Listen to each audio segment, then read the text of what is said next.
Hi, gang sexy. Welcome back to the Battle of Torgau from Prussia's Glory, Volume 1. Let's wrap this thing up. So this one was a 1, 2, 3, 4, 5 turner. All right, it was at the end of the Battle of Torgau. And, all right, so I'm going to get this out of the way first so I can talk about the play of the game, the after-action review. Gorgeous map. Nice counters, not too thick, not too thin. I think these might be a perfect set of counters. The only flaw is the hexes are too small for the counters being this big. I'm thinking about actually blowing up the maps because these are like 22 by 34. I'm thinking about blowing them up to 24 by 36 to maybe stretch the hexes just a tiny bit because I want to play this again, but I don't think I'm going to. Not because of the game mechanics, the way the game plays. I think it's awesome. It's got some great mechanics in this game that I've not seen in other games. The combat, the way you use the steps in combat, the way the artillery gets used. I understand what the Prussian mass artillery process was or tactic was, or the Prussian. Well, you can't say the mass volley fire because you don't really get that in this game, but you get these counters in close and fighting because your close combat or your combat's done in adjacent hexes, and you can see it just gets a little scrunchy. All right. So this one wrapped up. I was trying to pull. Okay, so from what I'm gathering, I haven't read a whole lot about this. All right, the Austrians had already sent their baggage train through Torgau and across the Elbe River, which you can't see here, but it's up here a little ways. And Daum, the overall commander, I believe he got wounded. They were trying to get him off the field. So I'm guessing that they were moving to Torgau, either to the city itself or to get out and get across the river. And the Prussians came in from both sides of them and were trying to, I guess, we'll just say disassemble the Austrian army. Okay. Austrians have some interestingly strong units, these 9-strength units. But I noticed that most of them, their morales aren't quite as high as your standard Prussian infantry unit. Not bad, just not normally as high.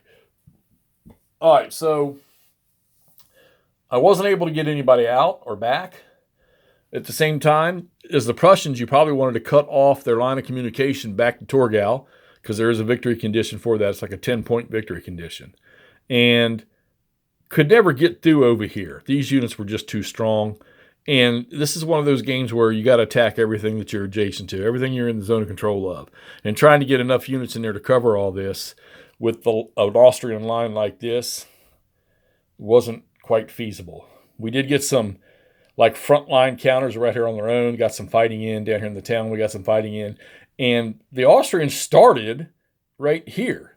So you can see they haven't made much progression getting out. And when you get bad rolls on your group commands, in reality, the Prussians suffered the worst of those rolls, but the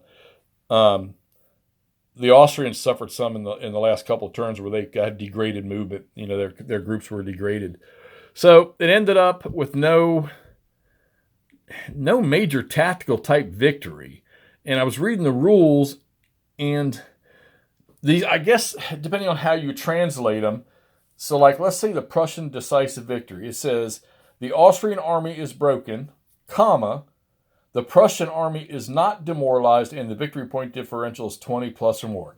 So I don't know how to apply that because it doesn't say the Austrian army is broken and the Prussian army is not demoralized in the victory point total. So to me, that the way I read it, it means the Austrian army is broken.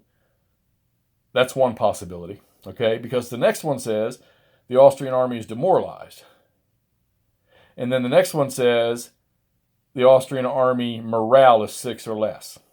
Okay? Well, they never got to that, which that also has an interesting concept in this game. So if I translate that right, I'm going to say that this would have been a Prussian substantive victory where it says the Austrian army is demoralized. Then it says the Prussian army is not, and the victory point differential is 10 or more. So the victory point differential in this game was plus 14. So the Prussians had plus 14.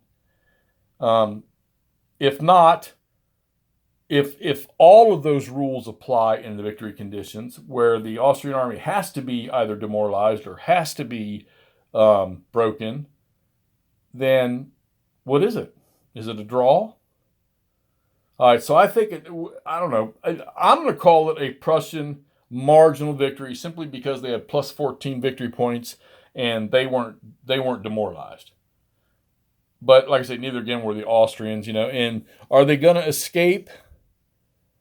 I mean, are they going to get out of here? They're going to be able to form. I mean, they've still got a good, nice, consolidated organization here. So I don't know. So it's either draw or it's Prussian substantive. You make your choice on how you see it. Now, let's take a look real quick at the way the counters came off the map. So all the stacks you see up there don't necessarily mean eliminated. It could mean that their reduced unit, like a 4-step unit like this infantry here, these infantry are 4-step units.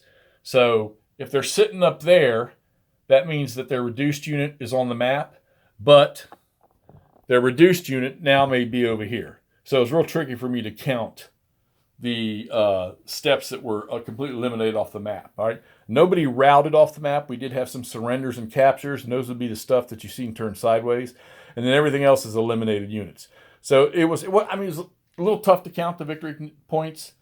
Not too bad. Okay, the tricky one was making sure you identified the captured stuff, and which I have to assume these 2 cavalry units down here, they surrendered. So, which is an interesting rule.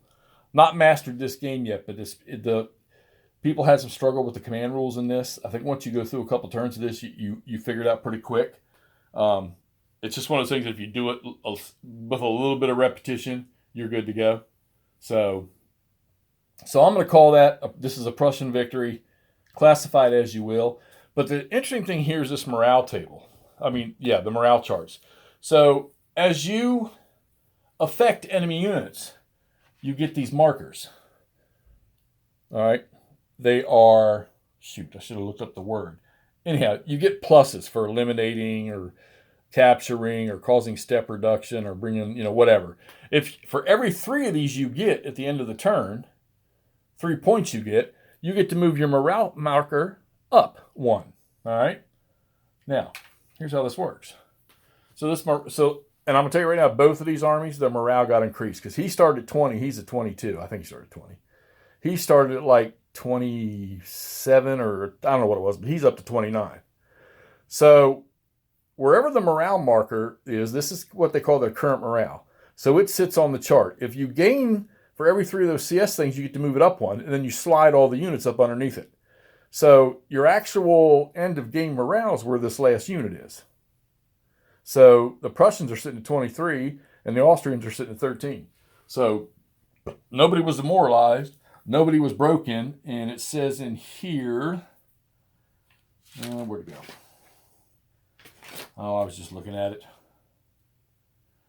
All right, so the Prussians started at, nope, I'm going to use the other rules. I closed out the other rule book, or the battle scenario. 27 for the Prussians, and the Austrians started at, they changed from 20 to 23. That's right, yeah, 23. So, but nobody got demoralized. Nobody got busted up. So, but I still say it's a Prussian victory due to the victory point losses for elimination and capture of units, which I wrote down here. Captured artillery, the Prussians got 2 victory points for the 1 Austrian artillery unit. Captured infantry or cavalry, the coalition got 2, the Austrians coalition, and the Prussians got 16. And the off-map eliminated infantry or cavalry, 6 and 4. So it ended up being 8 to 22 and a plus 14 differential, which plus 14 means it's in the Prussians' favor. All right. Gorgeous game. Gorgeous map. Love the mechanics of this game. I may have one around here, but I've not played one with these mechanics. The combat mechanics are really, really cool in this game. You would take a loss. Find me a good unit right here. Let's get one of these over here. All right. So let's say somebody fires at this guy, artillery or something, or he gets an attack. He starts off, hit that second number there, says morale is a 6.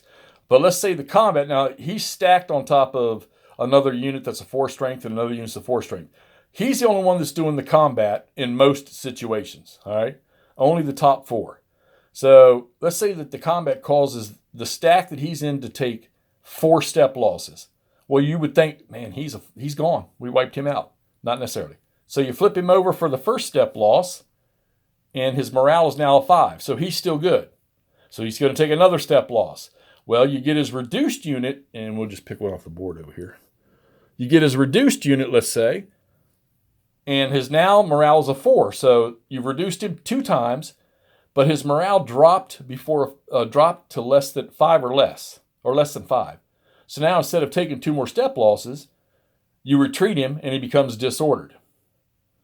So that's done. But the units underneath, the next 4-step unit in the stack underneath, he now becomes the engaged unit. An engaged unit means you're going to stay there and probably have to fight the enemy again on the next turn. All right. So it's got some, that's just sort of the basics. You have to read a little more detail into that. So I think that mechanic is really cool in this game about combat, because you're not just going to, they have what they call fast units that can move out of an enemy zone of control. They can move out of that engaged status. And units that are underneath that are not considered engaged, because like I say, only the top 4 steps when you move adjacent to an enemy are engaged. Any steps below that can move away. All right. And if you have, let's say, 2 3-step units that are stacked, well, you can only have 4 steps, but you can't take partial from another unit. So only that top unit that's a 3-step unit becomes engaged. The bottom unit does not become engaged because it's not if it was a single step counter, it would. So if you had any combination of 4 or less, okay? But if you have 4 in the top of the stack, like say the first 2 unit steps total 4, they're going to be engaged. Like I say, once again, if there's only 2 units in the stack and they're both 3-step units, only that top 3-step unit is going to be considered engaged. And engaged just means you moved into an enemy zone of control and you're locked. The units below it that aren't engaged are considered support. And there's certain circumstances where support comes into play. I don't think I had any. I had one, but it was a unit in a hex by itself that was completely surrounded. So what the support does is when you get flank attacked, units that are in support, they are considered to move out and protect your flanks so that it can sort of minimize being a flank attack to some extent. All right. But it also increases the amount of steps that can participate in the combat from the attacking force. All right. So if you've got Prussia's Glory or Prussia's Glory 2, if you played it, give me some kickback on what you saw in the game or whether you enjoyed it or not. I have to say most people, once they got by the command rules and what the combat mechanics were, it's a very, very fun game to play. Very fun system. If you got it and never played it, get it out, give it a whirl, go through the rules. I really think that if you read through the rules and then you set it up and go at it for a couple turns, you'll conquer the command system. You'll be off and running with it. I really think this game, I wish they would have made the 3rd volume, that Austria's Glory, because I think I would have enjoyed it. And right now, I think I'm going to have to find Prussia's Glory 2, because I think this is a very good system. And I know it's out of print. I'm sure I'll find one from somewhere someday. All right, so it's Hexy, Prussia's Glory, the Battle of Torgau. We played the last scenario of 5 turns. We're going to call it a Prussian substantive victory, or just a Prussian victory, just due to the victory point count for eliminated and captured units. All right, let's get this posted, and let's get on to our next project. Talk to you soon.